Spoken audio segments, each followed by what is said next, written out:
నేటి పునీతులు విమోచన మాత పండుగ.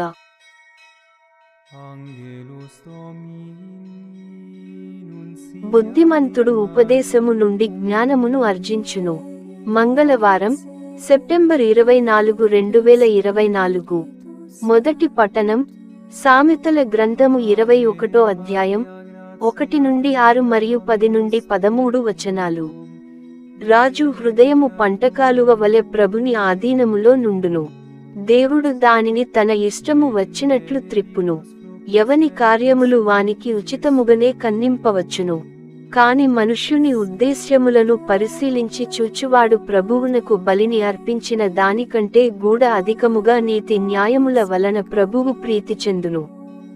గర్వపు చూపు, అహంకారపు హృదయము దుష్టుల పాపములనవలెను జాగ్రత్తగా ఆలోచించి పని చేసినచో చాలా లాభము కల్గును. త్వరపడినచో ఫలితమబ్బదు. అబద్ధములాడి సొమ్ము చేసుకొనినచో లాభము లేదు. అట్టి పనికి పూనుకొనువాడు చావు కోరలలో చిక్కుకొనును. దుర్మార్గునికి ఎల్లప్పుడు చెడ్డను చేయవలెననియే కోర్కె అతనికి తోడి నరుని మీద దయపట్టదు. పొగరుబోతును శిక్షించినప్పుడు సామాన్యునికి కూడా బుద్ధి వచ్చును. బుద్ధిమంతుడు ఉపదేశము నుండి జ్ఞానమును అర్జించును. దుష్టుల ఇండ్లలో ఏమి జరుగుచున్నదో న్యాయమూర్తి అయిన ప్రభువునకు తెలియును. అతడు వారిని సర్వనాశనము చేయును. పేదవాని మొరను ఆలింపనివాడు స్వయముగా మొర పెట్టినప్పుడు ఎవరును వినరు. ఇది ప్రభువు వాక్కు.